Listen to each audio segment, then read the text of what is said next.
Is it me, or are there too many pandemics of the world? There was the COVID pandemic, there was the bird flu, there was the avocado toast pandemic, tofu pandemic, and now the one that's taking over everybody, the podcast pandemic.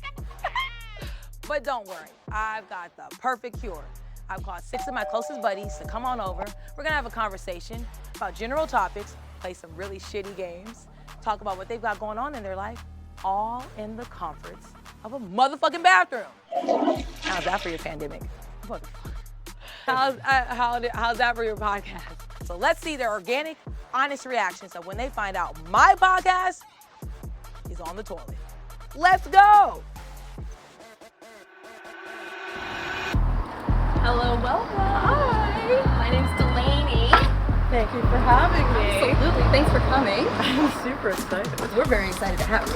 It's going to be a very relaxed. What a fabulous location. Oh, it's beautiful. Wait to see the inside. We'll give you the whole tour. Okay, where's Janeshia? Where is she? Hey y'all, welcome to Shit Talk with Janeshia Adams-Ginyard, the podcast unlike any other podcast, because it's not a fucking podcast. I'm your host, Janeshia Adams-Ginyard, Emmy-nominated actress, stunt woman, voiceover artist, best-selling author. I have a fraternal twin sister. I'm a former professional wrestler and a former U.S. National Bobsled member. Yeah, and I'm Jamaican, so that makes it cool runnings. Now, in the house with me today, I have one of my really cool friends, Rachel True. That's acting royalty. You know her from The Craft. You know her from Nowhere. You know her from Half Baked. She's been on almost every sitcom known to man. She's a fortune teller, tarot card reader, psychic, all of that. And she didn't even know she was coming to do a podcast in a restroom. She don't know fortunes. Anyways, let's bring her out. Rachel! Oh, good, it's really hot.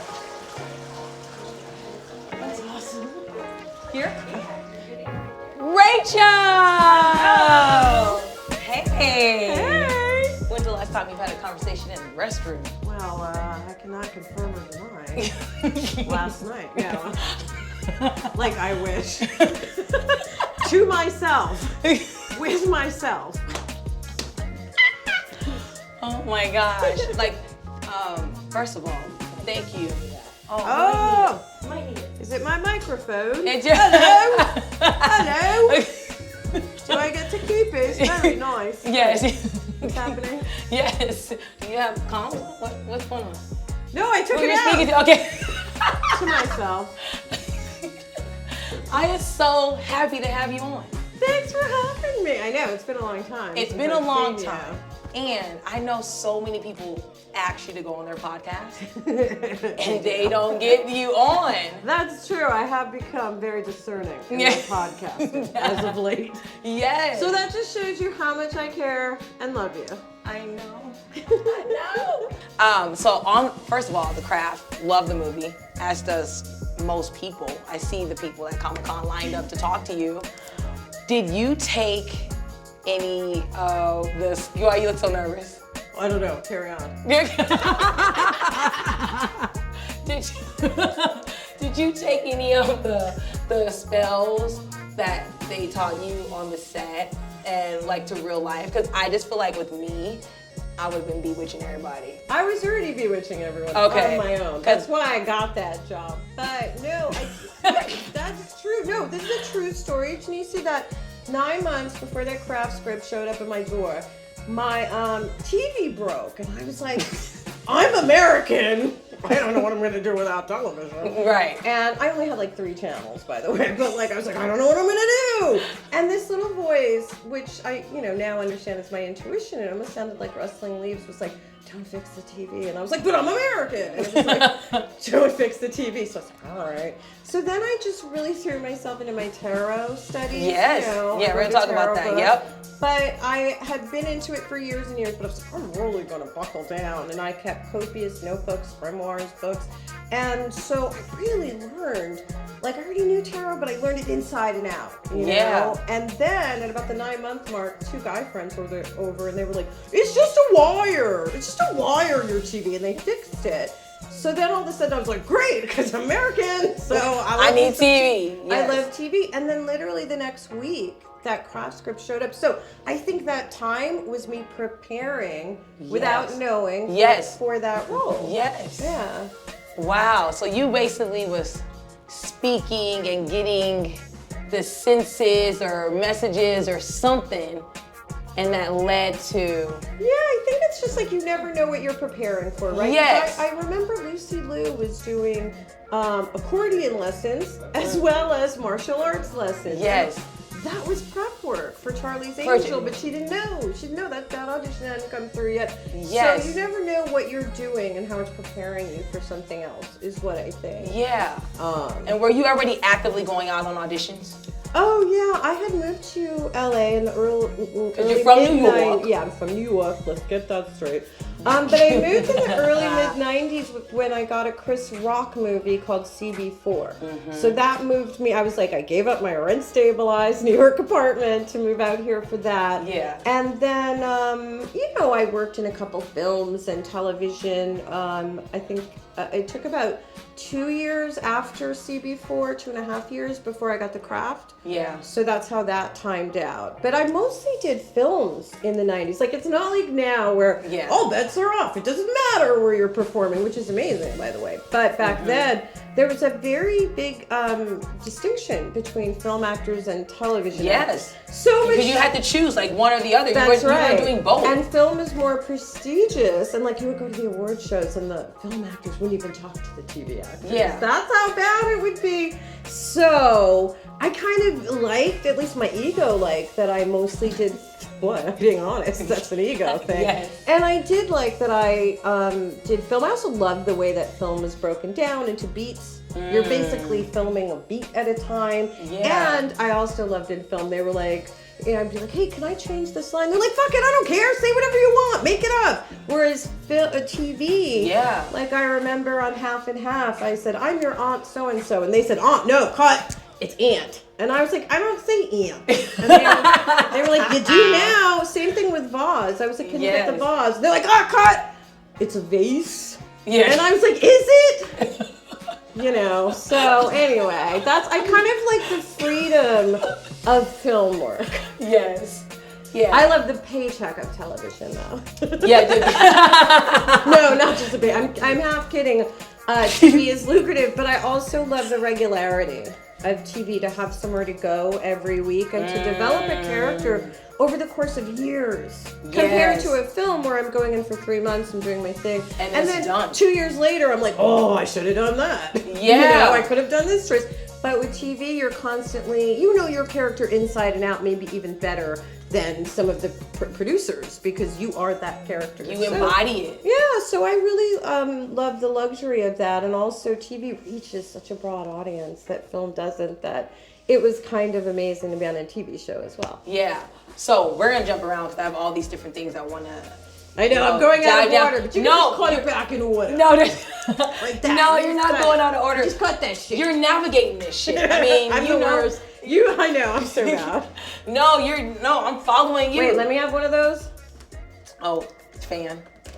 I guess. Here, we'll put this up the right way though. Yeah. Okay, so let's go to the TV thing really quick. So you do Half and Half, right? Yeah. And so that was, 4 seasons, 5 seasons? 4 seasons, but probably about 5.5 years of my life altogether between the pilot and yeah. And where did you guys shoot that? Oh, it was amazing. We shot at CBS Radford, which is a small studio in the Valley. Yeah, in the Valley, yeah. Basically like NCIS has all the stages except for a few sitcoms. So it was really great. I really loved our little family on that show. I had done an MOW, which is a movie of an MTV MOW with Essence Atkins that Monica had started. So we'd worked together already. So when I saw her at the audition, I was like, okay, I know her and I have chemistry together. Hopefully, fingers crossed, So you were auditioning for a character that the sister that was of your character was already cast. No, you know? she hadn't been so cast she hadn't yet. been cast. I'm saying when I saw her at the audition. Okay. Because it was her and a couple other Yeah. actresses of the Yeah. day, and I was like, okay, I know her, and I know her and I. Yes. We can gel together. Did they tell you who had been cast as far as like the surrounding people? No, Like, they actually, when I went in, I think I had to read 5 times altogether for that, by the Wow. way. I went in once and no one was cast. I went in twice, no one was cast. They didn't actually cast the parents until they settled on the kids. Correct. Which, Yeah. you know, Essence and myself. Yeah. Because they wanted parents who kind of looked like us. Yeah. And yeah, I think 5 times is about normal. I think I had 2 tests. I had to test twice Wow. for it. Although, at one point, I'm not saying other actors should do this, but I think I tested once, then I tested twice, and they were like, she needs to come back in again. And I think I said, no, I don't. And I still booked it somehow. Yes, yes. But I didn't say that. My agents were like, we don't think, you know, on an hour's notice. No. It was like, you know, it was one of those things where you need to come in right now and retest. And my team was like, she doesn't. And so I still ended up booking. Hell yeah. I don't advise doing that. You have to be willing to walk away from stuff, though, too. You know? Yeah, you have to be so dialed into knowing that you gave your all. Right. You did what you wanted to do. You set out what you did, what you set out to do, and you just trust that you put it all on the table. Yeah, and I guested on sitcoms, but I'd never really been on one for a very long time. So I thought, you know what, I'm funny. I know I have a sense of humor. Yeah, you do. And the script actually of Half and Half was written for Janine Garofalo. And she decided not to do it. It sat on the shelf for a while until our producer, Yvette Lee Bowser, picked it up and decided to do it with a black family. So I kind of got the sensibility of it. It was my humor. And then in the pilot episode, you know, my character Mona is dealing with her younger sister who's like prettier and got all the attention, and her downstairs neighbor has a crush on her. I was like, I have a younger, light-skinned half-sister who got all the attention. Yeah. And I got an annoying neighbor down there who's got a crush on me that will never come to fruition. So it was very close to my own. You were living it. Yeah. So it was kind of close to my own thing, and I was like, that's the one thing with comedies and sitcoms. Like, if it's close to who you are, it's a little helpful. Of course, there's great actors who can do any kind of drama, comedy, and everything. But when it's close to home, you have things you can tap into. I do think when we're talking about like a black sitcom, it's helpful to like, you know, hook into that character. Yeah. Essence was very much little Dee Dee, you know? Like, she had matching juicy sweatsuits on every day. I was like, I don't understand, but I don't have to. Yes. And so you've spanned from TV and film, and not many people can say that. You touched a little bit on the separation of back in the day where it was like just TV actors, just film actors, but you've spanned like both TV and film. Not many people can say that. You've worked with like Dave Chappelle, Chris Rock, Will Smith. You know, like Bill Cosby, like all these people, the Cosby Show. You've been on all these different. Not many people can say that. I did work on the Cosby Show. That was actually one of my. I thought of that the other night because for the Cosby Show, what I did actually, I don't know why I'm stuttering over this because I didn't used to talk about it so much because you know it used to be like you have to just be one thing and you just be the main actor and that's it. But on the Cosby Show, I stood on a line that was around a city block. So 3 sides of a city block. I went to an open call for stand-in work.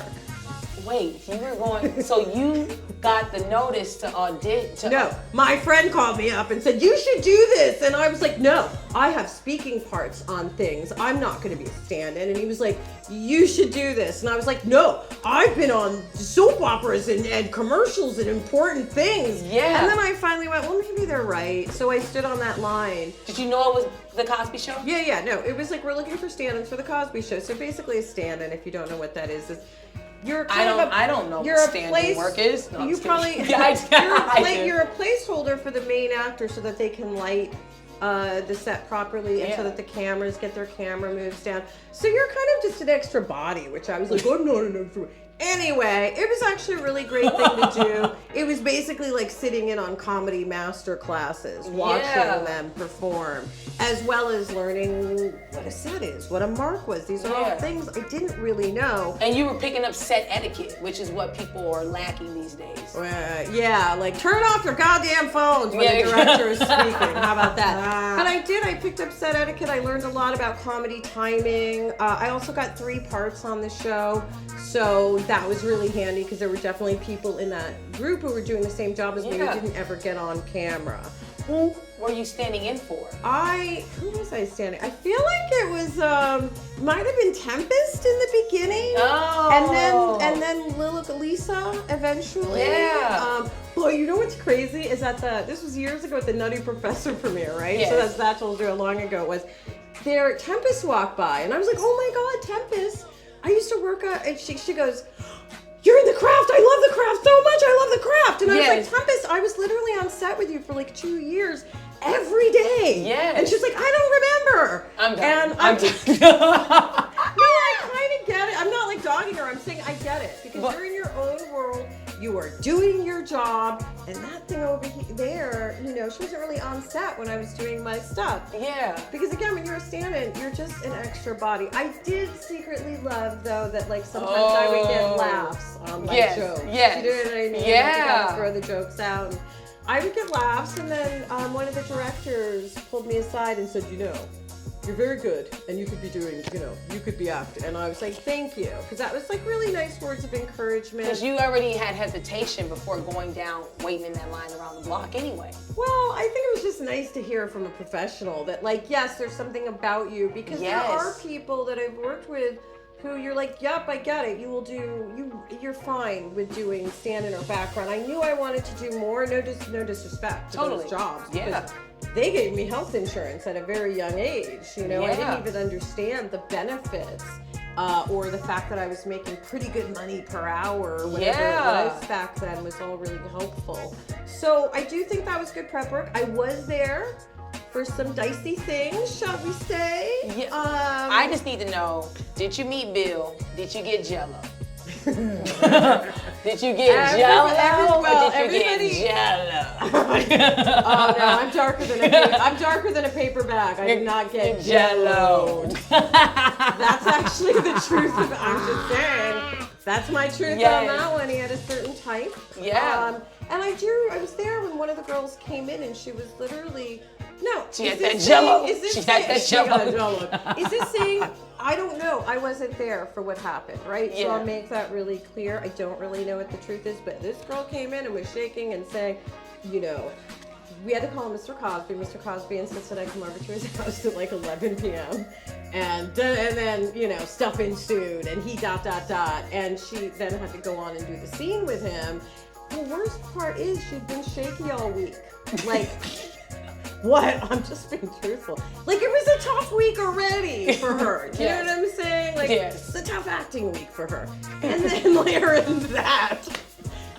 I'm saying the whole thing was really awful. So all these years later, to see these women get their due, I think it's kind of fantastic because he really did stand on ceremony and all these things, right? Yeah. That were maybe not in alignment with his public profile. The things he was doing on the other side were not in alignment. So the fact that all that came out is not a bad thing, I think. It's just too bad because he was a hero to many generations, right? And hey, Joe. Never meet your idols. I'll tell you right now, I never liked Jello. I don't like the texture. I was never a Jello fan myself. I didn't even like pudding pops. Like, what is that?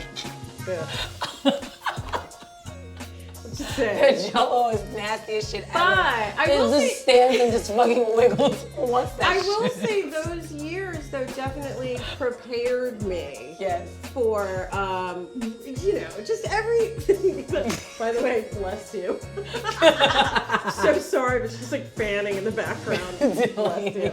But I think those years definitely prepared me for like what to come, and also, listen, he was foreshadowing. Well, like a lot of our parents sat us down and said, listen, never go to a man's house After past 10 p.m. unless you ...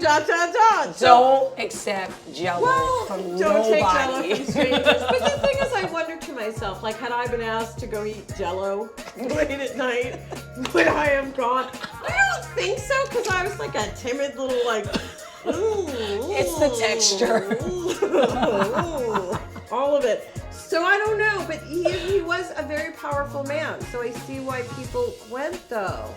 Right? Also, not for nothing, but this is my last Cosby. So everybody was super sweet. Malcolm, Lisa, everybody was great. Yeah. Sabrina, everybody was fantastic. Yeah. But there was this Felicia one, Rashad. Oh, great. There was this one other stand-in who just happened to live on the same block as Mr. Cosby, but also happened to have the same designer Airedale Terrier dog that he raised. Shut up.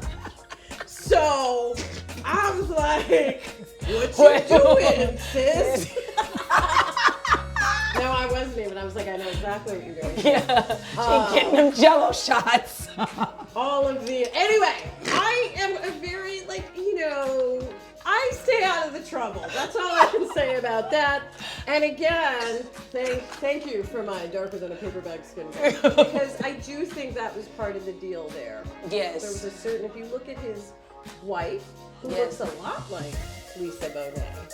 They look a lot alike. I'm not saying anything up there. I'm just Yeah, saying, but there's a certain type he liked, and He like. Not me. Not- But he was very observant because I had a Super Bowl commercial running right here, and he was like, "That's not your Super Bowl commercial." So it's weird. Want some Jello? No, you're too dark. Toilet drama. What? What's anyone gonna do? We're gonna sing here? Allegedly, people. Allegedly, this all happened. Oh my God. Allegedly. Yo, I just know I ain't never liked Jello. That texture don't work for me. Anyway. So during that time, though, by the way, I was doing commercials, which at that time, I don't know about now, but was a great way to make some money. Yes. Oh, is someone gonna talk? What's happening? Do I have to drink? I don't want to drink out of a toilet. What's in it? What's in the box? Jello. So, this is our face-off. Oh, it's on. It's on. What are we doing? So, this is our little toilet roll.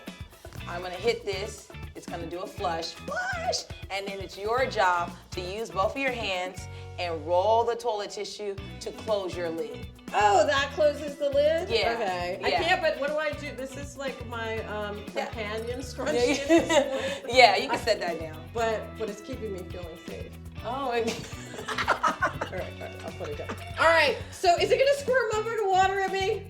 it shouldn't. Shouldn't. There are no guarantees in life. There's no All guarantee. right. Okay. So wait, I gotta hit this so it can flush. Ugh. Now can I do it? And go.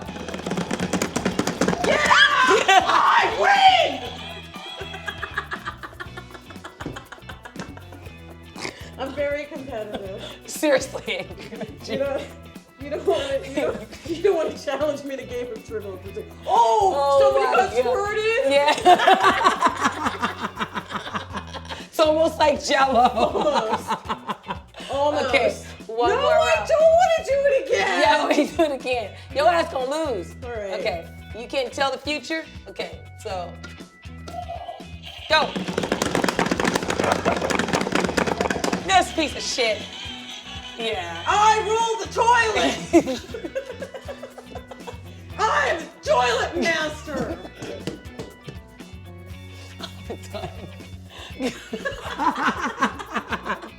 Thank you, Delaney. We're good. It's refreshing, right? It's so refreshing. Wow. I don't think I've won that at all. I have a feeling she's letting the ghost win. But Yeah. I'll let her. I'll take that. I don't know. Maybe I'm psychic, or maybe it's just a guess. My gosh. Okay, so you're fucking awesome. So you do the craft first, and then you go over and do half-baked. Yes. Yes. How was that? I mean, first of all, I've never met Dave, but a lot of my friends have met him, worked with him. I've met Neil Brennan once. Oh, I love Neil. I love Neil too. He's fucking genius. Smart, yeah. Yeah. But you got a chance to work with both of them on how was that? Oh, you know what? Super fun gig. I only read once for that. Wow. I went, you know. They wanted you to read twice, and you was like, no, I'm not. No, not at all. In fact, I only read one. Here's a lesson for other actors. Like, Yeah. I don't often pass, even though I've been in the craft. I'm gonna pass on things or offer only. Yeah. Once in a blue moon, but not always, right? Yeah. 'Cause we're black actors. Yeah. So, Yes. keep it real. So with that one, I know I booked it because there were one other girl they really wanted, but she was like, offer only. And I was like, she forgot she was black. Yeah. So I went in to read. Yes. Just once, and it was with Dave. Like, Wow. I think I met Neil right away at that audition, and he was really sweet and friendly. And then I went in and read with Dave, and that was it. It was like one little scene, and I rubbed his head, and then we had fun. And I also worked, for the record, though, with Tamara Davis, who was directing Half-Baked, because she had done CB4. She was Chris married Rock. to Beastie Boy, too. So Okay. I think that helped, that little connection, and then maybe Dave liked me. But also the Dave I'm talking about is the Dave of the 90s. I don't know the Dave of today. I don't know the man who owns the town and is very conservative. And the Netflix Dave. Yes. Don't know him, but I do. You know, Half-Baked Dave. Yeah, it was kind of really fun. Although, comedy is a very serious business. The thing people don't get is that comedians aren't like, I'm cutting up all the time. They're not. They're cutting up when the camera's rolling, but when it's behind the scenes, they're rewriting a joke or they're doing it's very, it's very serious. So he wasn't like, I'm cracking jokes all day long. He was him and Neil were in focus mode. When you saw, cause when I was working on Panther, the first one, I could see kind of like Ryan Coogler's brain thinking. Like I could see there was a vision he had in there, right? Could you see while you were on Half-Baked, Dave and Neil like really being onto something? Could you see like their stardom about to rise? Yeah, well, I knew that would happen because I like to work with big comedians before they hit it big. Okay, yes. Like movie that you've never made, for example. Or, I knew he was on a big trajectory up. I didn't know how the movie would do because the script was so dumb. But I mean that in the best way. Yeah. So it's like, I don't know, it's really dumb, but funny, but dumb. Yeah. I didn't know how it would do. I did know we had a fantastic time on set together. The energy was really fun. Yeah. Everybody was just there to do it. I had already worked with Guillermo Diaz, who played one of the guys in the film. And I had done a Greg Araki movie called Nowhere, which, by the way, got a re-release this year. It's an old indie movie from the 90s, and the movie is touring around America right now. It is the weirdest movie I've ever been in. I love it so much. So if you get a chance to go see Nowhere, go do that. It's very strange. Yeah. But it was really fun. I mean, I had also been in movies, generally the friend. Usually the girl in a movie is much more refined than I am. She has straight hair. She has an aquiline nose, even though she's black. You know what I mean? So I was just tickled that I got that film because I'm such an oddball compared to, let's say, an Essence Atkins. I got you. It's like cute girl next door, bohemian. Yeah. So I didn't think I would get that, and the other girl who passed on it or passed her way out of it, she was much more glamorous than me. So. But it wasn't meant for her. No. It was not. It was not. It was meant for you. Yeah, no, and that's the other thing that I hope young actors or young performers or anyone, actually, any job can take in. You will get what's meant for you. Period. You will lose out on a lot of things you thought were meant for you. And you will cry a lot over it. But you will end up getting the things that are yours. Because I remember in the late 90s, early 2000s, one of my friends was staying with me and she came back and she goes, I just met the weirdest girl who was like, what? You're staying with Rachel True? She stole my career. She got all my jobs. And it's like, oh, no, honey, I got all my jobs. Period. Little hater, little skank. I can't stop any... Whore. No. Bitch! Fuck you talking about my friends calling her shit. Cut that out. I'm so mad. I want to call women. I can't help myself. You set me up for that. Devil, cast that spell on her. I'm gonna become Ursula real quick. But that was another thing, is that a few girls, a number of girls in the late 90s came up, especially brown girls, and were like, you know, I didn't go in on the craft because the devil. And I was like, work your job. Don't worry about it. Yes.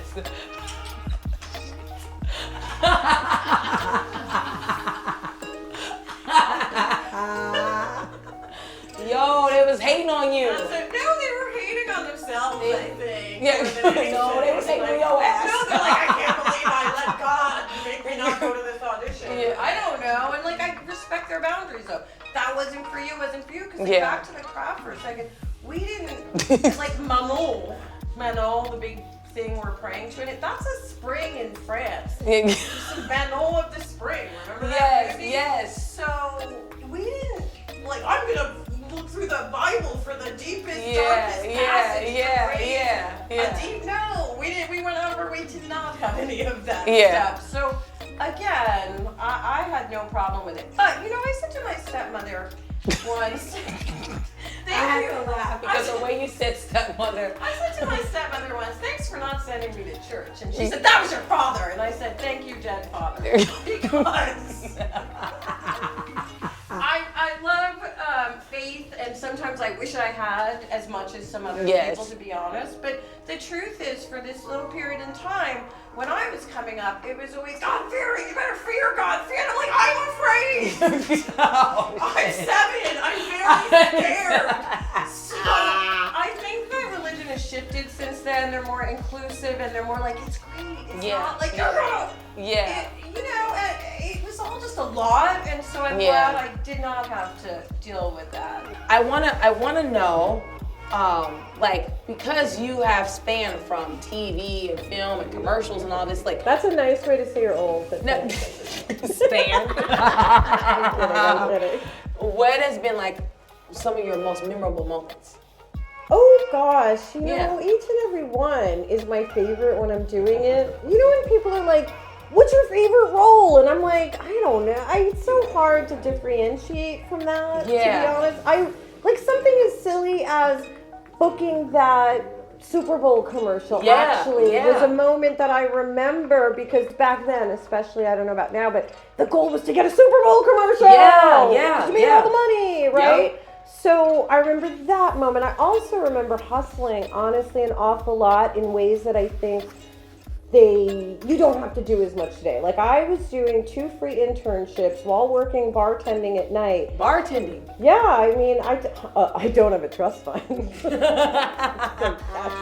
Yes, I went to NYU, which I left after a couple of years, studied acting outside of that. Yeah. And then I got a job, first I was a shop girl. I had to wear fucking, you know, like how bullets go across your chest and with the bandolier things, right? You know how little bullets? Yeah. You're a bandito. They had shot glasses instead of bullets. And I had to be like, hey, would you like a tequila slammer? And then I was supposed to go, ay, and I never did. I was like, and then I got moved.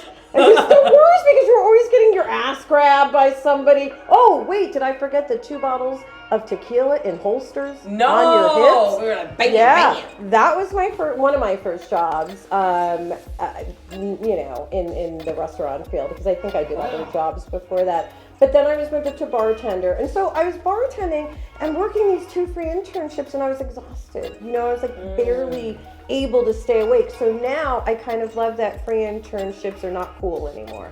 Yeah. You know what I mean? I'm willing to do it because my thing, and the thing I say to a lot of actually my paler friends these days is, oh, you heard a no? You need to think like a black person. Or at least a black person in the 80s. I don't know about now.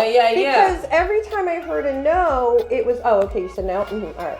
I just have to figure out another way. That's it. There's another way in. There's gotta be a way in. I heard because like, and of course I'm jumping around, but with the craft, for example, my first agents, I said, oh, my friend told me about this script. I'd really like to read for this. I'm like, which? Like, there's going to be a black witch in this town. It's me. Yeah. And he goes, you're too old. And I said, no, Black witch, all me, all day Wiccan, long. right here. Right here. Liquid gold. And Yeah. he goes, no, you're too old. Which maybe I was, by the way. But No. no, I'm saying if you went by the chronological age. But cut to, I was like, okay, so I've heard 2 no's here. I'm going to get another no. And I remember that a friend of mine had said, my manager wants to work with you. And I was like, I don't need a manager. I'm busy. Like, I'm busy already. I have enough auditions. Yeah. But I said, really, if your manager can get me an appointment for this, I'm going to now give away 10% of any income. Yes, It's an yes, extra 10%. yep. But that was worth it to me to get the appointment. yes. And all she had to do was make one phone call that my agent refused to do. And then my agents were surprised when I fired them afterwards. Surprise. What the You didn't fuck? even You want work to for submit me. me. Why are Exactly. you scared? Exactly, and then I don't love agents who are like, you're so lucky to be in it. Am I? Because I think I'm fucking talented and I work my ass off to get Period. this part. It's so when not you tell luck. me I'm lucky to just have this little bit of money they're offering, I think you're full of shit. Period. I'm a hippie, but I'm actually quite clever underneath the hair. Yeah. So that was my thing. I was just like, you're gone. I fired them. Oh, I fired several agents. I fired my agent when I was on Black Panther Wakanda Forever. In the mist. Cussed that bitch out and Really? fired her ass. I'm Yeah. a very loyal person. Like I was with You my can't be agents for scared. years and years and years. But you can't be scared. And you have to work, like, you're working for us at the end of the day. Yes. You know, and there's contracts that need to be negotiated and argued for, right? That's actually, when it came to the craft, I was actually really bummed to find that they'd offered, I think the white boy for Skeet Ulrich did. Yeah, right? yeah, we love yeah, Skeet. we but do. like there was a different guy they offered that role to, and he got paid 2 to 3 times more than me.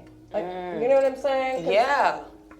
Yeah. I was not the one paid on that movie. Yes. And a lot of other people were paid much better. They didn't And fucking then pay Rochelle. They didn't pay Rochelle, and then they tried to cut Rochelle out of the publicity marketing because they said black people aren't going to see this movie, so I wasn't invited on the publicity junket, which would never happen today. Never. So you're welcome, younger actors, for helping pay. I keep trying to tell people you are acting royalty. I'm not at all, but I am someone who's like still standing. Do you know what I mean? That's how I look at it, and it was really insulting to not be included in the publicity junket and then have one of the other actors, not Fairuza, say, who's not for say, well, it's because we're more famous. Are you though? Are you? 'Cause Really? I don't think you are. honey. Really? So it's really tough because I would say that I wish the cast had been able to go, oh wait, this is one of the few teen movies where there's a black person in the lead Yes. with us. Yes. It's not a separate black movie or a Yes. separate white movie, which is why I fought so hard to get in that movie. Because Yeah. I was like, y'all are not gonna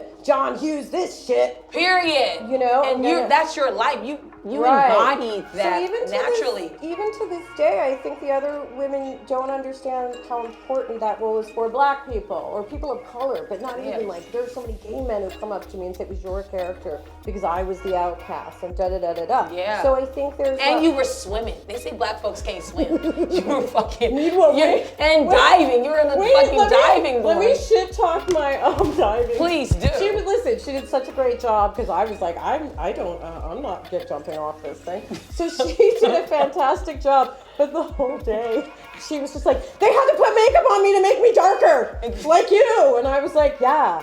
Because I'm the lead in the movie, bitch, not you. not But you. she was like, I'm darker. And I was like, it'll wash off. Like, lighten the fuck up. Calm down. And then I was like, I guess I don't understand her high yellow pain. Oh, shit. But meanwhile, do you know something my sister, who is high yellow, said to me? My sister goes, you don't know what it's like to be mixed. And I said, I grew up in the same household as you. What the fuck are you? And she goes, you don't. And I said, I don't know what it's like to be light-skinned and mixed. But I'm pretty sure I have a bead on having a fucking white parent. She's like, oh. I was like, yeah, let me, maybe it's time you guys change your image of what. Bitch, this I'm is. mixed breed. What are you talking Because the other about? thing is, I understand what she's saying. I'm not light-skinned, but I'm also like, it's an experience. It's an experience. It's an experience. that I experienced. Yes, it's your experience. And goddamn it, you were a black chick on the craft, not only swimming, but you're fucking diving. You're fucking Greg Louganis in that shit. Meanwhile, and everyone's like, you bleached your skin, you're so much darker in the craft. I'm like, bitch, I'm lit next to 3 white bitches and they didn't put any extra light on me. you. I'm 20 shades darker than I actually was because nobody thought to light me. That's actually the truth. I know. No, we had good light. I'm not saying we didn't have great lighting, Right, but I mean, it was the yes. same lighting as the 3 other white girls. So yes, I look exponentially darker. I'm a hippie. I don't bleach my skin. I do wear sunblock though. all over my body. And when you're my age, you'll be appreciative that you wear sunblock too, to be honest. Yeah. Well, we don't even know how old you are, but goddamn it, you 3,026. Oh, shit. But we do know Speak that carefully. you look and you look exactly the fucking same. Here's the thing, I don't at all. I'm aging. Yes, you I'm do. aging a lot in these years, but that's okay because I was like, wait a second. I look the same for a really long. You look exactly the fucking time. same. And I'm all natural. Yes. You know, I've never shot up anything. I've never had a nose job. I've never, like I said this earlier, look, I'm the only one in Hollywood who is not on Ozempic right now. No, I don't.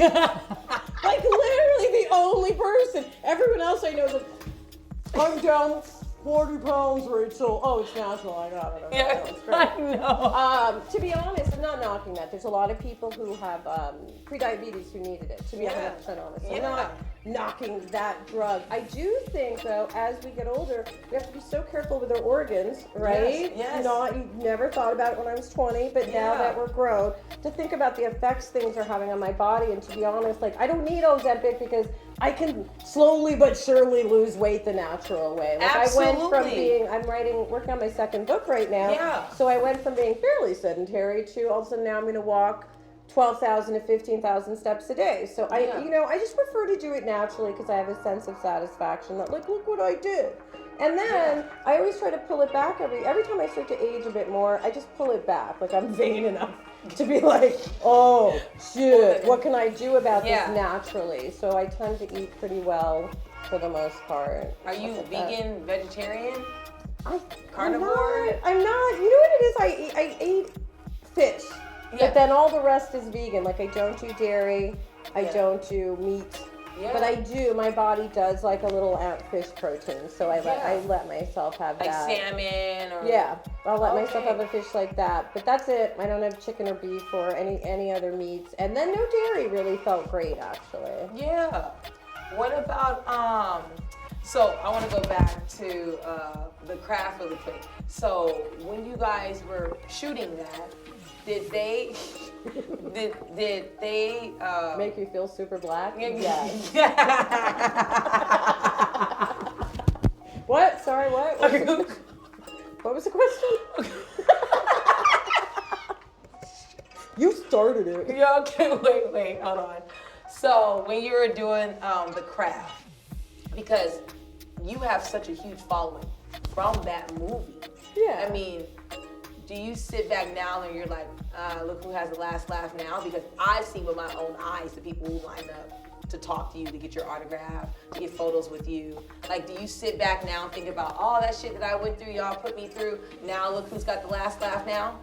Like, no, I wish. Really? I wish no, I mean, I feel like I get points for tenacity. Do you know what I'm saying? I'm still here. I'm still standing. And that's been challenging at different times. You know, a career has ups and downs and peaks and valleys. Yeah. And there's a lot going on there. But I am happy that I set out to do what I wanted to do. Like, here's the thing. I remember when I was first moved. Why you didn't cast no spells on them? That's what I want. How do you know I didn't? Okay, shit. No, when I first moved to LA and before I'd gotten the craft, right? Yeah. I was like, oh, you know, and I was watching the 2 channels I get. And Heathers, you know that movie Heathers? Too young. Anyway, Heathers was a very big movie back in the day, teen movie. And it was on cable now. It didn't film, but it was on cable all the time. And I was like, gosh, I just want to be in a movie that like everybody loves, like Heathers, and like it's on TV every weekend. And And then cut to years later, and I was like, you know what the lesson in that is? Aim higher. Okay. No, but really, I got that. Yeah. You know what I'm saying? Not in a bad way, but I Yeah. was like, oh yeah, I got exactly that. I got exactly what I said I wanted. Yes. And so the goal, you know, I would say aim as big as you want. You know, a lot of people, but I hear where the question is coming from, because Yeah. a lot of people said to me, especially people that I was at NYU with who were in the acting track. Oh, yeah. Because I left NYU and then studied outside at places, but the actors I know were all, you'll never be an actor. These actors, You'll never be an actor. I'm Dude. an actor, Rachel. You'll never be an actor. And I was like, okay.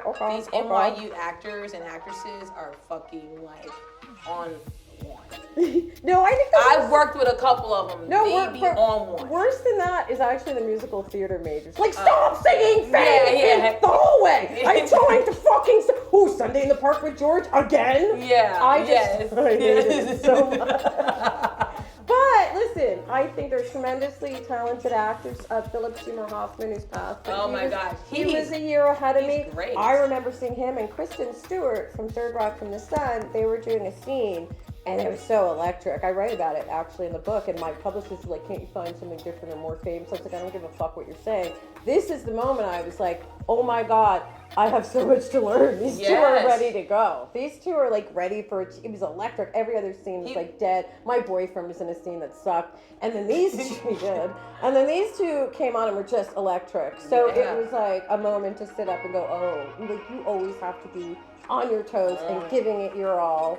Philip Seymour Hoffman was one of my favorite actors. Oh, he was, He's in like my top 10 list of favorite actors. Really tremendous actors like that I was surrounded with. So to be honest, back then I was just super intimidated, and you know, everyone was like, well, I've been doing this since I was 5 and you don't know. I remember my one roommate said, you'll never be an actress. Wow. And I was like, really though? It's funny how people can speak words like never or what you can't. Like, But I'm a cast a Scorpio. spell on these bitches, okay? But I don't have to, because like I'm a Scorpio, so I was like, oh, really? Because if you throw a challenge at me, if I give a shit. If I don't give a shit, I'm like, I don't care. But like, oh really? You think I won't be an actor? Really? Okay. Scorpio women. Because I know the best revenge is a dish served cold.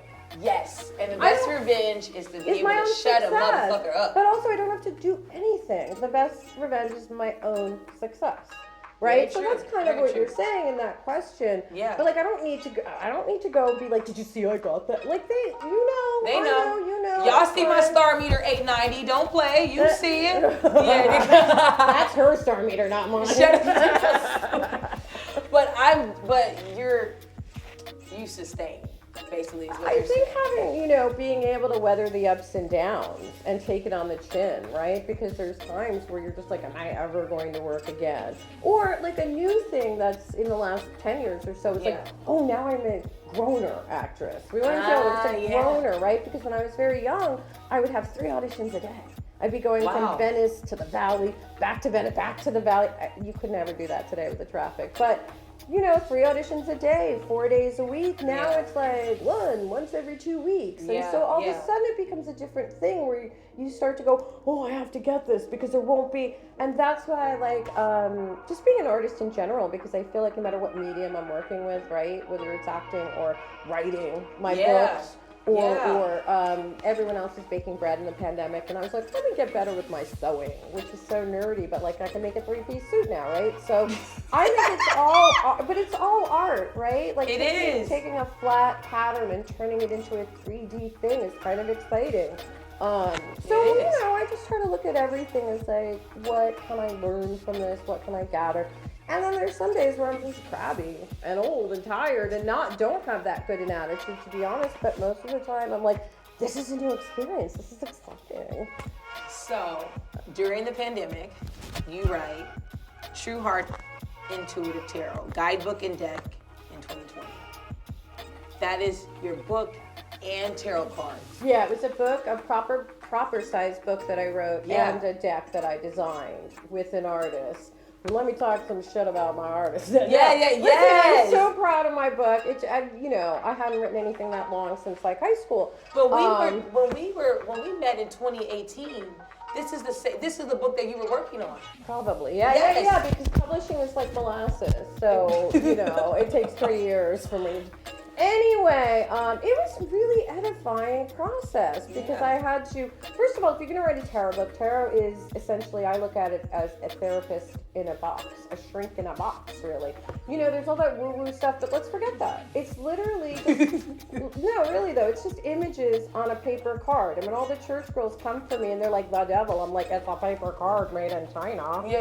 I mean, I don't know where your devil, I don't know where your devil's getting into you, but also a lot of, there's 78 cards in a deck, and a lot of them have biblical allegories on them. Wow. They're literally like, there's the Tower of Babel as a warning card saying, you know what I'm saying. Yes, so all the biblical stuff, I personally, I don't believe that tarot is out of alignment with Christ consciousness at all. I think there may be some other things where people go Wiccan or da-da-da-da-da, that maybe, but what my point is with tarot, it is just cards. And the whole point of the card is if there's an image of something on here and I look at it, it's going to trigger something in me. And I'm going to think about a story from my life. But you're going to look at it and you're going to think something totally different because your life is different, right? Yes. It's just there to spur your intuitive sense so you can get to know yourself. What I think it's really good at is helping you understand the past. Yes. So you understand how you got to the present and you can shape your future. Part of how I got into tarot readings was a little known fact about me. Everyone assumes I'm to the manner born, you know? Yeah. And like I was in foster care from 0 to 4. So when I was 4, went to go live with my white Jewish father and his new wife, who was also black. He had a type. Right? Yes, so, yes. anyway, He had that jello. He had that jello. Yeah, not jello, but jello. Jello. So anyway, I went to live with them in the East Village, and they had this huge bookcase that I would call the library because I was really little, right? And the 2 books that I would pull down were Carl Jung's Man and His Symbols and Nietzsche's Beyond Good and Evil. So I'm 4. She had taught us to read very young. I could read at 4 and a half. And so, but was I reading the books? No, I was pretty much just looking at the covers and the images. And so cut to 4 or 5 years later, and a friend of theirs comes over with a tarot deck. And I look at the images and I'm like, wait, these are the same images as like the Carl Jung book. Like this is a language I could learn to parse if I figured it out. So anyway, that's how I became interested in tarot. It wasn't some weird witchy occult thing. It was simply like I look at these images and these rituals that are described and it reminds me of this, or it feels comforting, or it doesn't feel comforting. So the whole point with tarot is people can use it to self-soothe and calm your own ass down instead of calling me. That's actually a little true. Because, you know, at a certain point, and I think I did the same thing, I'm not just saying my friends, but people will call up in the middle of their crisis when they're spinning the hardest, right? Yeah. And really, all you can do in that moment as a friend is listen. Because there's nothing you can say that's gonna reach someone who's in the high-pitched panic, right? Yeah. But my thing is, like, I've started to say to friends, like, I can't go on this journey with you. I can't take this trip with you right now. But I cannot go on this frenzy with you. well, I can't, and so what I frenzy! But I wish they would. But also, it's very empowering to calm yourself down, and I think a lot of us were not taught by our parents, who all did the best they could or not, but we weren't taught how to self-soothe. You know what I'm saying, right? Yes. So that is what I think that tarot cards are exceptionally great for personally. It's just you learning about yourself and being willing. If I'm alone and I am picking up cards that make me uncomfortable or remind me of something shitty I did, that's actually, I can do it alone. I don't have to, there's no one else there to feel embarrassed in front of or driving to go pay. I love tarot and tandem with therapy though, you know, combining them is perfect. Yeah. But I do find it's empowering. So anyway, that was the first book. Super proud of it. I will say, this is what I was gonna say about my artists, fucking millennials. I go, oh, so we're doing this project and you're in Toronto, so I'll come up to Toronto and we can brainstorm. And no. Well, what do you mean no? But it's my project and I don't work that way. Bitch, you are 27, you don't know how you goddamn motherfucking work until you work.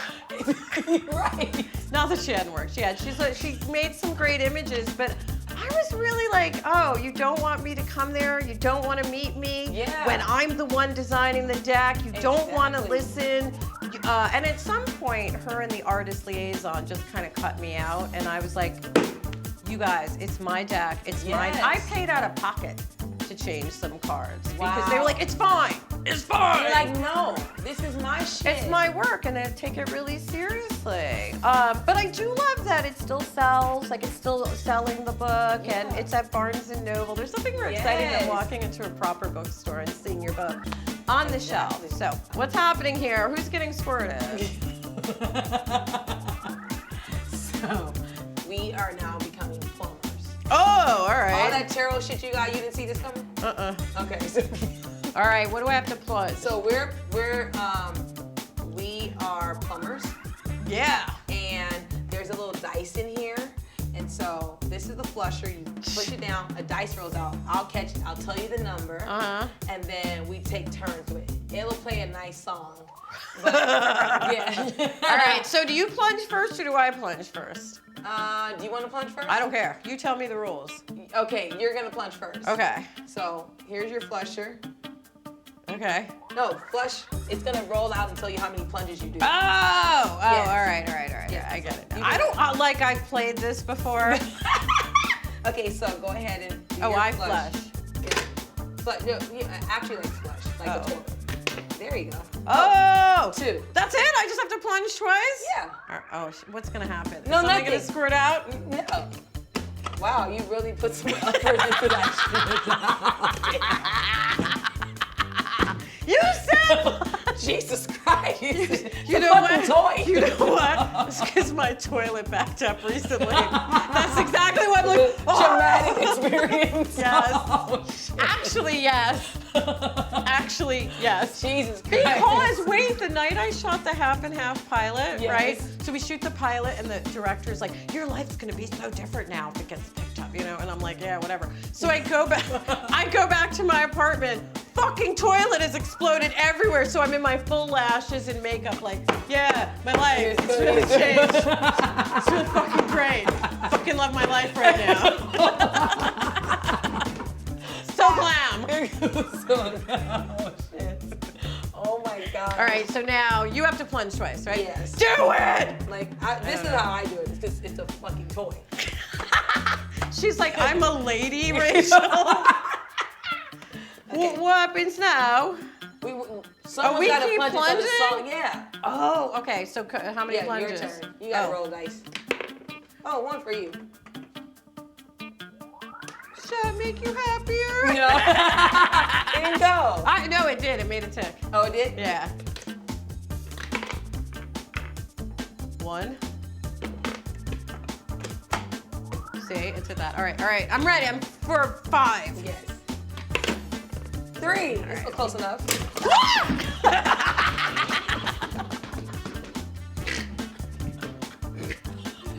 She's snorting.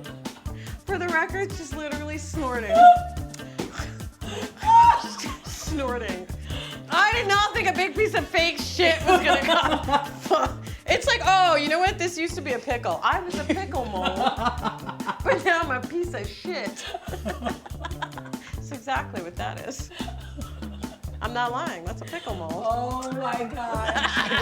All right, that was worth it. Because I was like, oh, a song's gonna play. Why would a song play from the fucking toilet? So naive. God. Just when I think I'm grown. So now No, we don't have to do it again. We do? She's replacing it with a real piece of shit. This song, when we do it, Yeah. try to catch it if it pops You out. try to, all right. I knew it was coming at me. I don't know either when it's coming. It's totally random. Shit catcher. All All right, I catch I'm a gonna lot of flush shit. first. Oh, I'm really rough. I'm really rough. I know that. It's 2. 2, all right. I know the drill now. 3. 3. 1, 2, 3. Hope I get a 1. Yeah. You wanted a 5 earlier. No, I understand what's happening now, though. Oh, Oh, that's me. You got a 1. Look Because at I'm you. psychic. Yes. Click. Yeah, give her a 5 of 3. 2. Damn it. fucking me now? Well, you know, I've gone a long time on one of them. We're good to go. All right, catch the shit.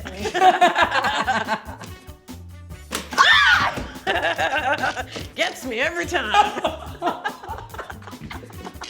You catch the shit. Here, catch the shit. Where do you find all this? Where are you getting these games from, you guys? Never even seen this before. Oh my God! Thank you, Delaney. Are you? I was like, please don't make me play again. Not a best 2 out of 3? Yeah. No, I feel good about it. It was me both times. Queen of shit. Queen of the shit. No, that shit was hilarious. It's fine. You know what? I'm very Hilarious. regular. I'm very happy about that. You know what I'm saying? So back to the tarot cards, because I like how you said it's like a self-soother. Yeah. How does one become a tarot card reader though? Like, do you get certified? No. Everything is online now. No girl now. No girl now. Certified. No, here's the thing. certification. No, not at all. There's the 78 cards. You get yourself a deck of your choosing. I think Rider-Waite-Smith, which is the original one, is probably the best to start with because the stories are all there. Like you could get yourself a Lisa Frank deck with like a puppy. Lisa Frank. A puppy dancing on a log, but like I don't think that's that. I don't think that's as helpful as like the classic deck. Yes. My deck is Rider-Waite-Smith based. You just start, you learn the cards. Because the more you play with the cards, the more you get to know yourself. Yeah. So that's how, by getting to know yourself via the archetypes on the cards. Like Joseph Campbell, you know, talks about myth, right? And the hero's journey. So the major arcana of the tarot, which are the first 22 cards, starts with the Fool. No, it doesn't mean foolish, but the Fool, and goes all the way to the World. Like so that Joker. that's the hero's journey. Starting off, and you're super naive, and you don't have much, and you don't know much. You plunge because you think a song's coming. You plunge because some asshole doesn't tell you a piece of shit's gonna come flying, and then the shit comes flying at you. But there's cards for all of that because the first 10 cards are sort of the beginning of your journey and some good, and then all of a sudden after the 10th card, the Wheel of Fortune, after that, you start to get into some heavier stuff. But just like real life, real life is really fucking hard and heavy a lot of the times, I find. And then there's these beautiful moments of joy, right, that give us a juxtaposition for that. And I think the tarot does a great job of breaking all that down. Like I said, the 22 major cards starts with Fool, ends with the World. Your whole journey is encompassed in that. And then when you get to the World card, you're basically starting back again. Because once you finish a movie and you're starting a new movie, you're the Fool again, in a sense. You're starting at the beginning. Because it's a new movie, it's a new product, new project, new character, new role, new understanding, new learning. Yeah. So that's one way, and I think if anything, what I'd like to do is just help demystify tarot, because I'm old enough to be coming out of, to remember the bit of satanic panic that was going on in the 80s, right? And that was anything that is not exactly what we say is cool is the devil. And I get that because you are preaching right now. But there are a lot of, there are some nefarious people out there. You have to look at all of it. But all of this stuff was sort of maligned after that period, right? It's all the devil, it's all the devil. And we all know that there were definitely cases of that, but there were also a lot of cases of people pretending to be that to cover up their crimes too, right? So anyway, coming out of that, when I was learning tarot, there weren't bookstores like there are now with esoteric stuff. You had to go find the little corner because they were sort of hiding it all. And my goal, like I said, would be for people to understand there's nothing out of alignment with Christ consciousness. Now, does this mean you have to use it? No, not at all, not at all. But, one of my friends who's super religious, I'll tell this story because she's super sweet. Yvette Nicole Brown, right? Lovely girl. And I had sent her a copy and she was like, I don't know if I'm going to open it. And I was like, fair enough. Fair enough. I just wanted you to have it because I worked so hard on it, but you don't have to give it away to someone or burn it. I don't fucking care, So she's like, well, my dog just smelled it and she didn't run away because when we were in Jamaica that one time, that shell she didn't like that we think was haunted, whatever. She's like, my dog lets me know. So anyway, long story short, she opened it up and looked at it and sort of understood and even had me pull some cards for her. And so she could see that it's just storytelling because all we do is tell ourselves stories. Like I have a friend who's super fucking anxious. I'm anxious, I have anxiety too, but she's really anxious all day long, and she wants you to live in the spin of her, you know. She wants you to live in that frenzy. Yeah, and I was like, listen, my thing with tarot that I've learned is if you're gonna spend an hour every day going, it's never gonna work, and this is terrible, and I'm never gonna get it, or anxious. I said, now spend an hour every day fantasizing in the other direction, because neither is real. You going, it's all doom or gloom isn't real, and me going, but I'm gonna be the greatest thing ever, and it's all gonna go that's not real either, but one feels much better to lean into. Right? Yes. Like if I lean into this is great and it's gonna work out for me, then all of a sudden I'm sitting up straight and my energy is right. And then if I doesn't or I don't get it, that's fine. By then I am probably equipped to deal with it. But in that moment, if people understood how they're writing their own story by the anxiety spin, which is not in their control. I get that, like anxiety is not in our control. But I did, you know, I was sitting with a friend of mine who's a therapist recently, and he gave me such a great word. He said, you know, a lot of people today have what I call learned helplessness. And I was like, oh my God, that's so true. Yeah. Because what he said was he's about 40, and he said his toughest patients are like, let's say young, he said it, not me. He said young white women between like 18 and 24. And I said, why? And he said, well, because you know, they'll come into therapy and they'll say, I didn't go to class today, fix me, you know, and that's fair enough, but you've learned a certain, like, it's not in my control, and we all do it, right? So tarot teaches me where it is in my control, and I can't go, oh, well, I have to really look into what I'm doing and how I'm carrying myself. And how often do you do it? Like, how often should a person do it? Like, do they shuffle the deck? I don't think there is any should or shouldn't, but like if someone was learning, I'd say probably every day just to get in a habit and get to learn the cards, because everyone's like, it's 78 cards, I can't do it. But really, Can you shuffle it? Yeah, you can shuffle it or you can spread them out on the table. In my book, I talk about how to learn the cards. So instead of learning 78 cards, you're basically learning 14 cards, and then they're applicable to the other ones, which I think makes it a lot easier. But excuse me, the other thing is just look it up.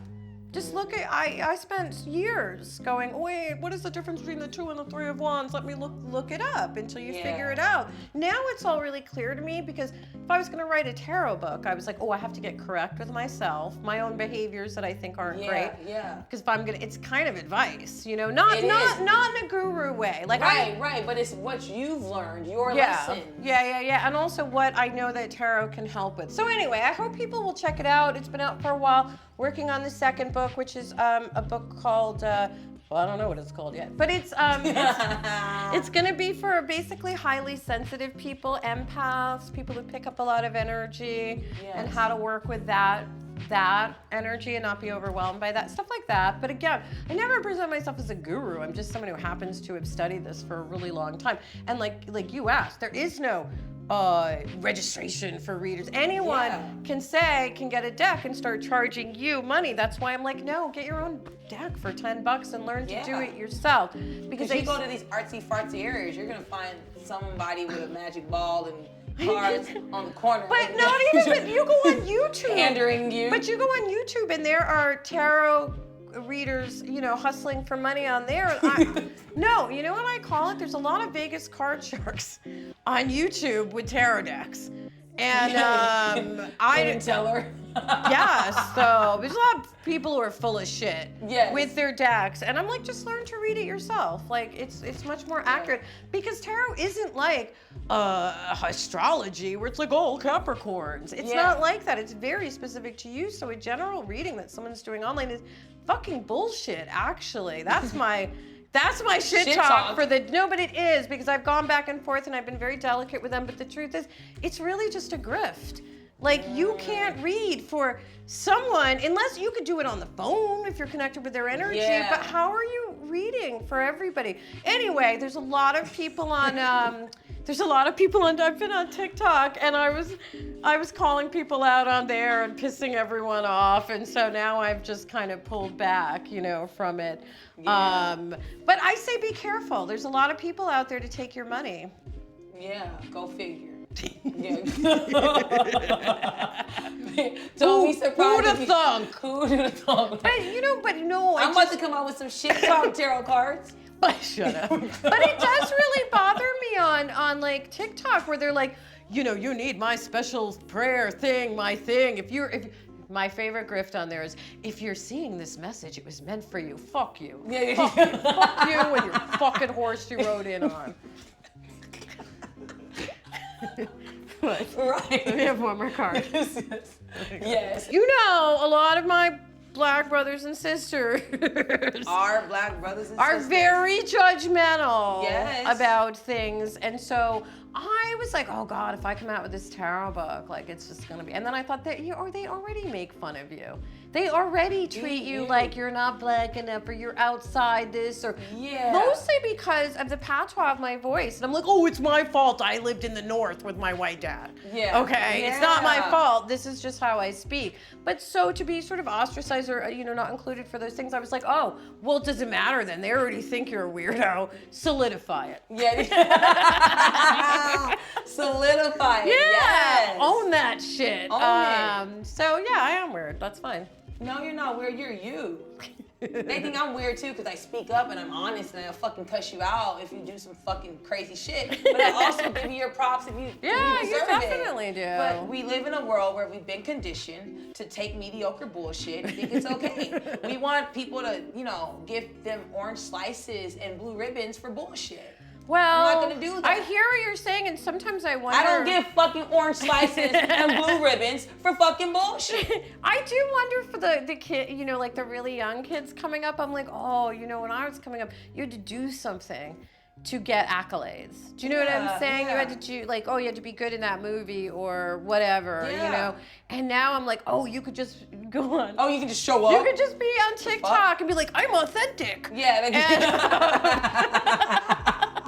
That's my impression. And I'm like, is that gonna sustain? I mean, it's not my problem. Don't even know why I'm wondering. Yes. But I do think we've grown like a whole generation of like everyone's a salesperson now. And we were always selling. We were selling ourselves. We were selling our talents. We were selling our things. But now everyone's like, look at this box. You need this acrylic box. Everybody. And I'm like, oh, we're all salespeople now. Yeah, everybody's a fucking coach. That's why I was like, yo, can I get certified in this tarot shit? No, but that's why you don't see me hustling it out I'm not, because one of the other girls from the craft was like, you're a tarot reader now? And I was like, oh, honey. Give me honey. Where's the garlic and shit? Did you spray her? You could decide for yourself which it is, but I do know it's the same. Okay, so when I wasn't being invited, so years ago I wasn't invited to the craft publicity union, right? Then a few years ago I wasn't being invited to the conventions. Wow. The conventions we do that the other three actors are being invited to. And I was like, this is weird. Like, don't you want to have the first craft reunion? We have not all been together since 1996. Period. And the convention was like, nope. And I was like, okay, but now you're turning down money. And if you're going to turn down green, that means you're probably racist. Right, because I love money and I wouldn't care what the fuck. I don't care, right? Yeah. So anyway, I went on Twitter and I said, I think it's interesting that they're hiring the other girls without me at the cons. And he was like, take that down, the convention manager. I said, I'm an old black lady. You can't make me take anything. So long story short, I did end up getting invited to that con. We all made 3 times more money. Right, because you were there, because you actually complete the fucking Well, team. I also gave the con attention. Like, nobody knew about it until I was like, blah, blah, blah, blah, blah, blah. They did. Yeah. It was a bigger con. But my point was, when all that was happening, one of the other girls in the movie, Veruza called to tell me about it, which was great. And then one of the other girls said, I would be comfortable if you would say this statement for me. And I was like, what? Yeah. What? Like, no, you can say your own statement. Like, why are you telling me to say the statement for you? So I feel like, and one of the other girls called up and said, oh no, honey, you're wrong. It's not a craft reunion. I'm there because of this, and she's there because of that, and she's there because of this. And I said, but you're all gonna be there taking pictures to representing the craft. So I'm that kind of stuff I get tired of going through, because I was like, it's all these years later, and now I'm being cut out of that money train, because make no mistake, that's a money train, right? So I thought, how do these ladies not understand that this is an analogy for Black America? What has happened? Like, we have consistently been cut out of the money train up until yesterday. And everyone, which is so crazy, is because they're creating their own division, because everyone fucking loves you from the fucking crap. I've seen it with my own eyes at conventions that we did together. That's sweet. It's everybody across the board. I don't know if people Races, do or doesn't don't. matter, guys or girls. Listen, I did appreciate at that one convention that I had to fight to get into. So many bearded white guys who looked like hillbillies came through and said, "I'm here for you." And I was like, "Thank you, sir." Or madam, or whatever. You know, thank you so much, because even they understood, like, why wouldn't they want her here too? Yeah. Like, if we have the other 3 girls, you know? And one of the other girls who didn't really understand what was going on, you know, she ended up, my guarantee for that was this much. When they finally invited me, her guarantee was this much, and they had to pay her out. They didn't have to pay me out because I made more than her. Exactly. But I made more than her at her big gig. That's why you're laughing. So I was like, I don't like to have to constantly fight for this stuff, but I also am like, all right, well, you're of that generation, and hopefully things will get better and better and better for the future generations. So much so that my nephew, who's very future people looking, like, you know what I mean? He's very future people looking. Yes. But he was like, I don't think there is any racism. And I said, you're fucking lucky your parents kept you sheltered, you little shit. Shoot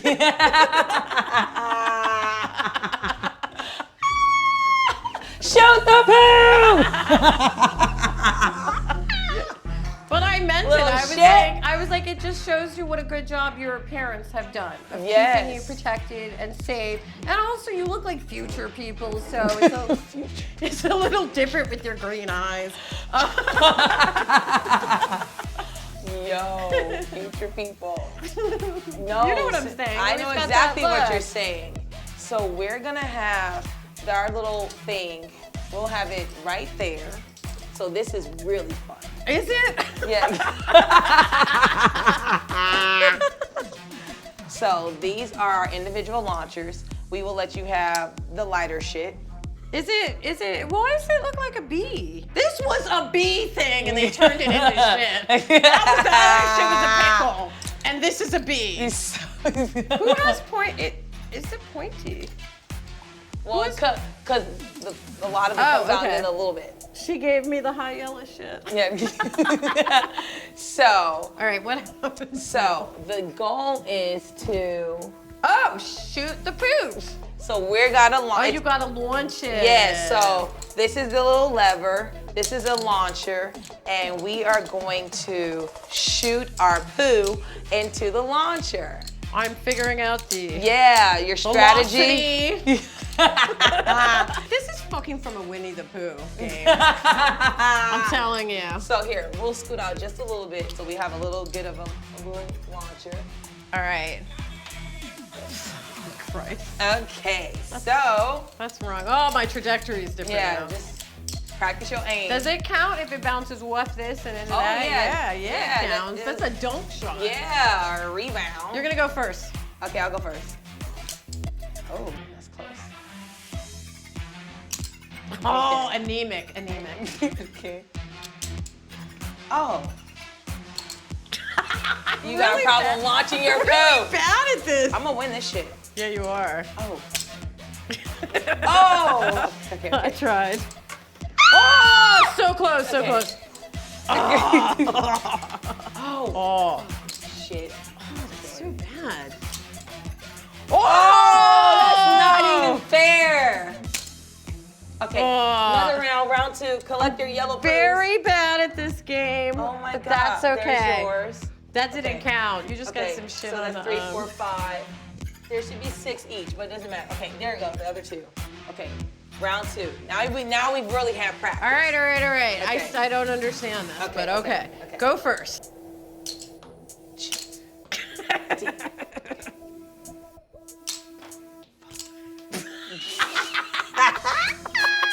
Okay, I think I know what to do. Oh, wow. Why do I keep missing it? Your lever, hit your lever. I got it. It's LASIK eye surgery. I have no depth perception. Oh, that was actually really close. Okay, I got it. Oh, that's close. Oh, shit. I'm the shit queen. Oh. Wow, you fucking did that. Finally. Yes. Okay. Finale. That was, One more round for shits and giggles. All right. Okay. Here's your winning one. Okay. So you have 1, I have 0. I have no idea what I did that time. Okay. Jeez, your launcher too? Okay. I got it. I'm very bad at this. Oh, no, that doesn't count because I didn't even touch You're it. 11. Okay. Okay. I'm gonna get this. I'm gonna get it. Oh my God. Okay, last one. Over here. Damn. I do not have a lot Good of game, man. hand-eye coordination, and I accept that. We're finished with this, Delaney. Thank you. That was so good. Rachel had 1. That's it. That's it, though. Just one. Okay. I think that's all. Yes. Thank you, Chica. Thank you. Yeah. So, first of all, How do you top that? I mean, we got to talk about Harlem. Oh, Yeah, yeah. Congratulations. Thank Being cast on you. the 2nd season of Harlem. Super fun You play show. Amy? I do. I Yeah. do. I was like, yeah, that is my name. I did my research. I got all these cards. Amy the Plant Lady. Super fun gig. And in Yeah. fact, that was a little reward. I had to have a foot surgery. I had to get the play whole. Amy? No, I had Oh. to. This was like right before I got the job. I had a foot surgery, so I was laid up in bed.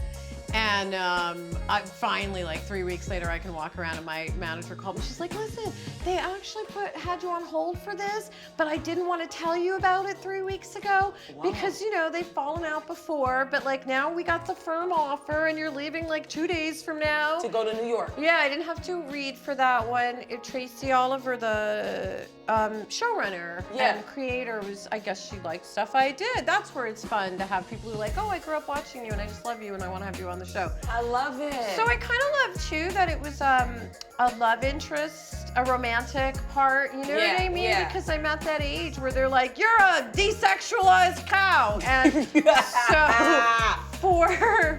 for Tracy to not see it that way and still see, you know, the validity was kind of really fun. And it's just a super great group of people. They are so nice. Everybody from the showrunner on set, it's not Tracy, it's Scott, and everybody, the actors, everybody's so appreciative of being there. They're so happy at work. It was like joy. It was really joy. Plus, I'm from New York City, so I love going to shoot in your hometown. You were going back home. Yeah, I was like Eloise at the Plaza. Like, I'm staying at a fabulous hotel. I'm shooting a TV show. It was really fun. And I heard it hasn't been canceled. No. Because they canceled a lot of shows. But they have not, there has been no announcement that For that that show has one. been canceled. Yeah. So I think that's a good sign. I hope they get another season out of it. Because again, all those girls are so talented women and deserve bigger breaks and other shows to come.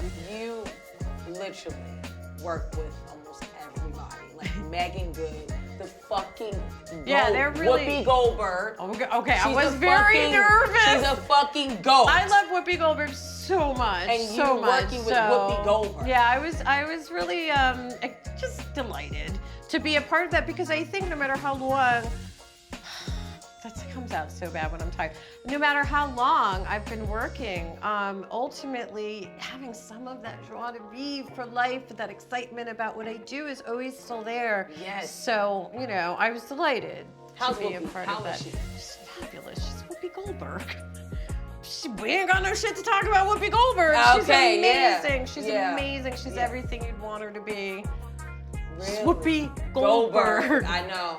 I was also, I was thinking about the fact that I worked with Richard Roundtree, passed away recently. Because one of my first shows, besides CB4, was I had a recurring on an HBO TV show called Dream On. And that show was really specific because you could not make it today. Basically, they had clips from all these old movies. And so every time the main character had an emotion, they would insert a clip from an old movie. So that was the conceit of the show. And so Richard Roundtree played my grandfather on that, and it was really exciting. I think the guy who played my dad was like 4 years older than me, and I was like, hey, I'm a little girl. Take this Jell-O. Or don't give me your Jell-O. But yeah, those were really great. I've gotten to work with some super fun people. Yeah, you have. I've gotten to work with some real assholes too. That's just part Same of the here. job. Yeah. That's part here. of the gig. Like, just because you're working together does not mean that's your best friend. At all. You're just a castmate. Pretty much, yeah. Yep, you know, because I've been on a lot of sets with chicks who say they empower women and they like it, and I'm like, I've seen you in real life. You don't like other chicks. Stop. It's tricky. I mean, I Yeah. think that ultimately with acting, like, I think part of the challenge is, and why I like tarot is, like, can you take down the mask? You know, like, we're all Yeah. wearing and presenting ourselves a certain way. So do you have the Yeah. ability to take that mask down, or do you believe your own hype? You know, because I think that's where it gets dangerous, when you Yeah. start to believe your own bullshit. Can tarot lead me or lead anyone into casting spells? I think that what tarot's really good at is helping you develop your intuition, right? Which, and if you develop your intuition, something we all have. Each and every Yes, person in yes. here is intuition. Each and every person in here, I believe, has the ability to be psychic too. It's just uncovering that. So Yeah. what I think tarot cards are really good at is for opening all that up. Do you know what I'm saying? Yes, It's a tool yes, to yes. help open all that Yes. up. Because there was one castmate I had. Ooh, I wanted to cast a spell on But that you, bitch. But okay. you could cast a spell right now. True. Without I any can't. study Aaliyah, or you heard work. that? I've told Aaliyah several times. But it's I can really cast spells. true. It's no, just I know I can. energy No, and I can't. intention. Also, I look at it this way, and she's, you know, you're so healthy, and I'm working again on my fitness, but like food is a spell for your body. Yeah. When you think about it, the way what you combine and what you put in your system. Those lemon cookies was calling my name. I swear they say come to me. Well, maybe you have to take one home. But I think everything is magic and everything you do. So if you want to hex a bitch, hex a bitch. I've hexed a I wouldn't bitch, hex a yes. bitch. Yeah. I would shut it. I would shut down the energy. Like something I do a Yeah. lot. This sounds so corny, but I do this. Like if I'm in the supermarket. You and, corny? No, No. I am corny. But like I'm in the supermarket and there's that one person, the eccentric person in the corner who you know is just looking for someone to like vomit their life onto, right? And so I just picture what? Like it happens all the, you see them, they're like, she'll listen to me. So I picture myself, it's like, no, I won't at all. I picture myself in like a medieval suit of armor, like shut that shit down. You are not getting through. One time I was like, I got a story it's for a you. sand wall where you're gonna get cut by little bits of glass sand if you even fucking try to talk to me. Yeah, you know, no, I do believe in that, like having that energy, because the Yeah. same way you receive good energy and you get that That's all aura, it it's bad is. energy too, because during the holidays, you know, you got those thieves who are scheming, conniving, and trying Yeah. to figure out who they can rob, whose little toys they can steal. And I feel like as I navigate solo during the holidays and stuff, and Yeah. as I have that like, don't fucking come to me. You have ain't to. taking shit from me, you know, and they will not bother me. I think It's not it is gonna bother because me. even if they're not, she's not looking or doing anything different. It's They an don't want ener- none of this. Well, it's an energy, and if they're going, who would be an easier target? Not the person putting out the energy. If I will cut you back, Yeah. it's going to be the person who's oblivious or unaware or is in. It's like the Sometimes people- I think okay. people in perpetual victim spaces can then be victimized even more. So one of my acting coaches, who's also my vocal, who does vocal coaching and stuff, he would always say like, you know, he was afraid he would get mugged, you know, in New Yeah, York. yeah. He's afraid he'd get mugged. He's afraid to get mugged. And sure enough, the motherfucker got mugged multiple times. But I think it's. Well, But I think it's that I mean, energy. like I would have said, No. like, I will not be mugged. That's what I'm I saying. will It's the not be energy. And I'm mugged. like, no one's gonna Yeah. mess with me. I wish a motherfucker would try to come at me, right? Well, don't say that. No, but I'm just saying, it's like the energy. Yeah, no, Like we're talking about it the is energy. It's that energy. fear energy. And so the little mugger people are, you know, Do you know the one time I was almost mugged? Well, maybe many times, but the one time I was almost mugged in New York on Broadway. These guys grabbed my bag. And it wasn't Wow. across me, right? It was just on my shoulder. They Yeah. grab it. I literally took the bag and went, you two are black, you're gonna try to steal from me, I'm black, you're black, or you're gonna steal from someone who looks like your sister or your mother, and they left me alone. Because I find crazy trumps Crazy. a desire to steal. So- just act crazy. No, so I was in Amsterdam, which I love. It's I one of my do love, that's it's- one of my favorite cities. It's one of my favorite places on planet Earth. and they have that train station, and so I was waiting to go. Oh, it's Central Station? Yeah, so I was waiting to get back on that train to go to London. Oh, yeah. And I missed my cutoff train. So I had to wait until the next morning, because it was night, for the new trains to start running. But they do allow you to stay. Take a Channel-y train? Did you go through the Channel? The what? No, that fast, that thing where you have a stop in Belgium and Brussels. Yeah. So that train. Oh, right, okay. So I Fair missed the stop to get on to get back to where I was going. So I had to stay in the train station for a couple hours from midnight to the early morning. There was these young delinquents that was out running the streets, and they came in there. And so I was like, don't fuck with me! Like I'm doing all this shit, acting crazy. I swear to you, all of them fucking turned around. No, you acting crazy. You know what else? The fact that you mentioned Amsterdam, right? So I was there about a year ago. Nobody wants crazy. Nobody wants crazy. But when I was in Amsterdam, the one thing that struck me the most that I really loved about the people there, right, is when they're on the street, they're not looking around to go, what do you think of me? Or what are you looking at my coat? Do you think? They're fucking into each other. They are talking to each other. They are focused on their family. They are so different than Americans. And at one point I was like, at the store, I said, can I use this bank card? And she was like, yeah, of course, we don't have credit cards here. We don't use them, we don't, and I was like, what do you mean? She's like, yeah, we think it's bad to spend money we don't have. And I was like, yeah.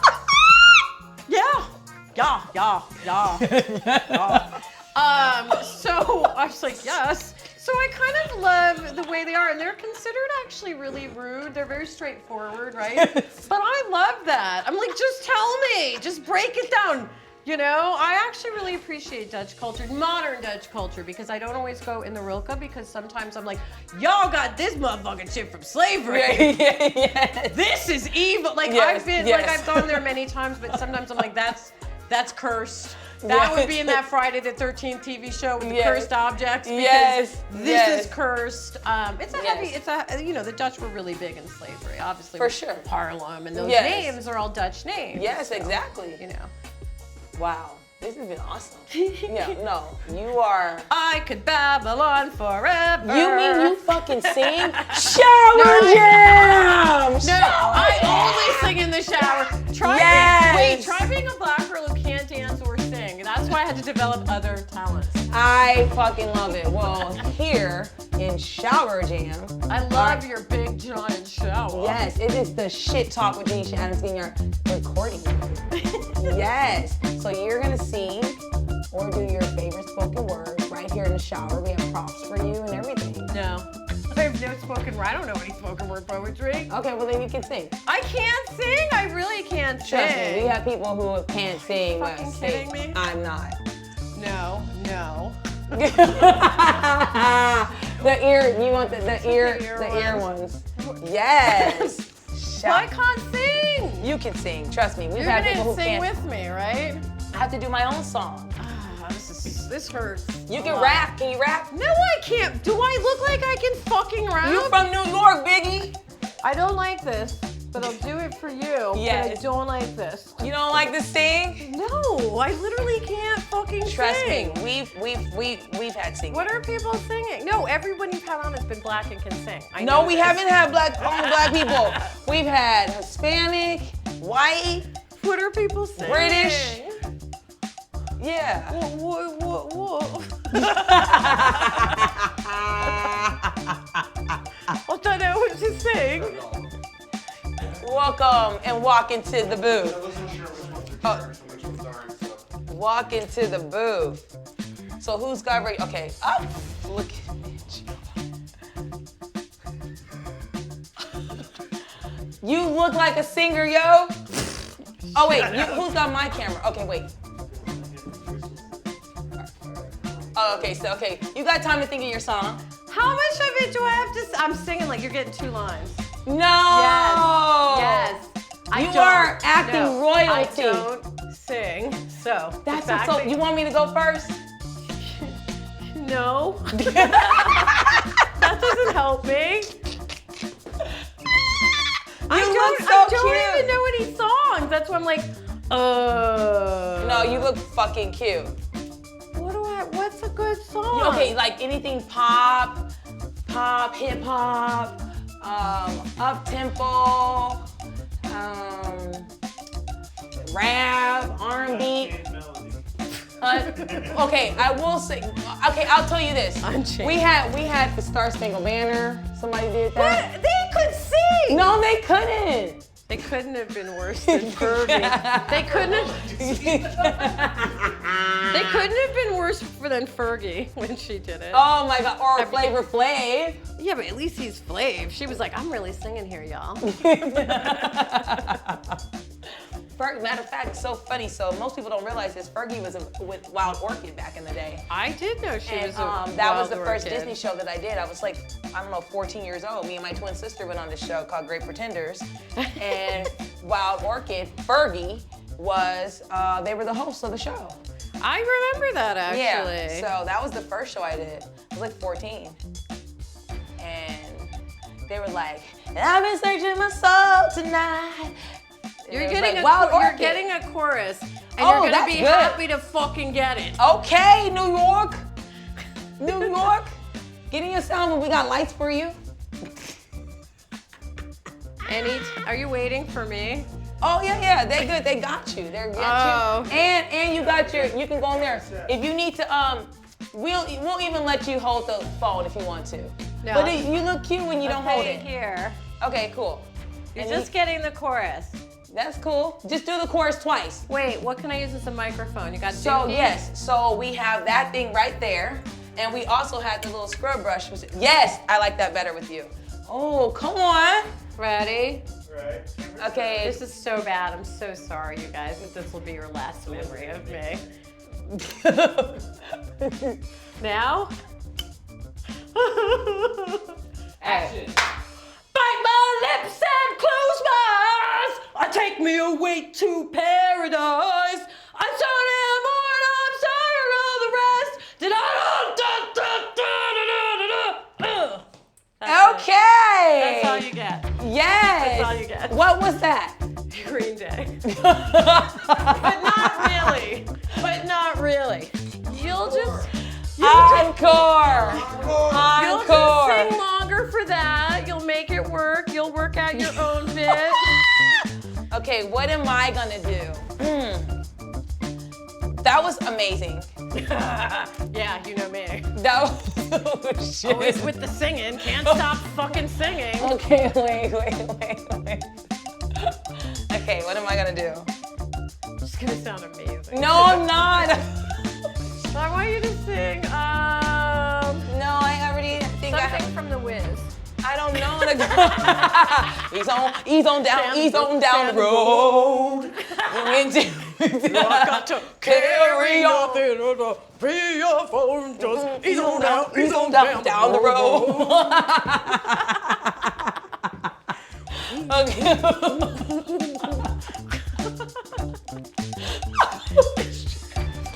Wait, and they got a nice bathtub over there? It's a lot in this bathroom. Okay. All right. It's only for the best. Okay, I try to think what I'm gonna do.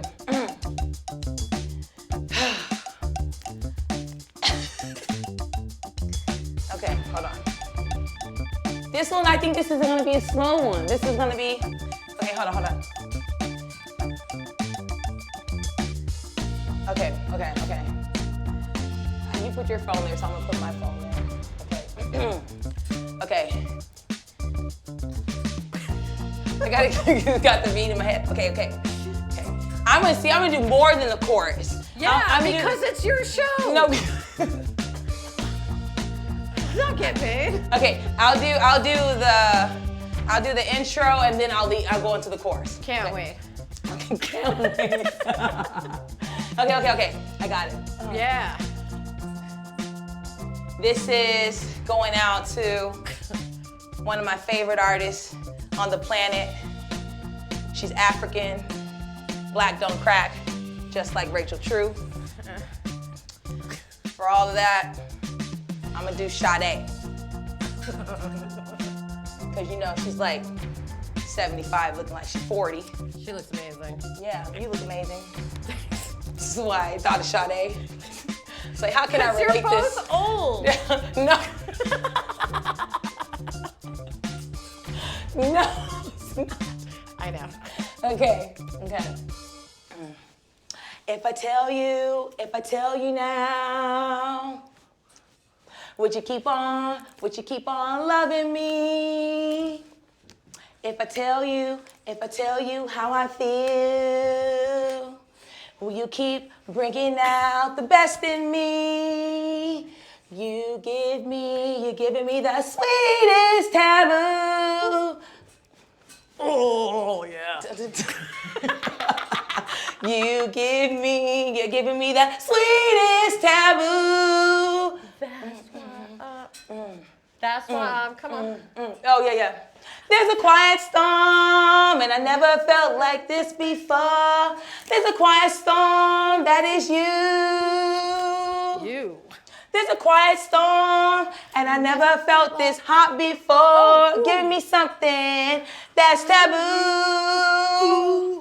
You give me the sweetest taboo. That's why I'm in love with you. You're giving me the sweetest taboo. That's why I'm in love with you. So pretty. Yeah. So pretty. The dulcet tone. Is the singing done? Yeah. For Christ's sake. Yeah. Thank you.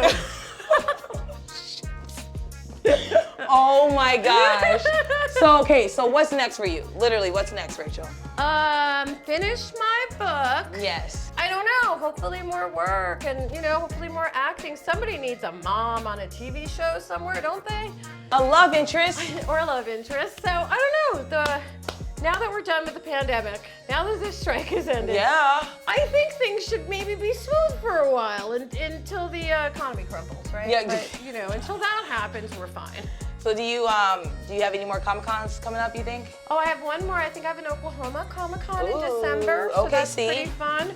But I just did a bunch of them, so I'm taking a little break right now. Yeah. No, I know. Yeah, you just did a lot. Refocusing back on me. Yes. Yeah. And the new book, finishing that. Finishing that, which it won't come out for a couple of years because it just that's publishing for you. Yeah. Also, more Black people, pitch more books out there because publishing is so white. Yes. Now, where can people find you? Oh, I guess I'm in my Instagram stories the most, but I'm on Instagram at True Rachel True, my last name and then my whole name. Then I'm on TikTok sometimes. Cussing people out, making chicks jealous. We heard the story. Also, little 20-year-olds coming to my page talking shit about me. Like, you win. You're young. Relax. So TikTok, I am Rachel True, and those are probably the two main spots, I think. Yeah. I'm on Threads. Are you on Threads? What is that? I don't. Yeah. That sounds like some crafty Don't shit. you wear your pretty little head up. So those are the main places. Oh, and also I do have a Patreon that I keep a small little group there, so I don't talk about it very often. But if you just Google Patreon and Rachel True, I do 2 streaming tarot workshops a month. They're not really formal classes. They're more like Q&As and stuff like that. So we keep it a little loose, a little fun over there.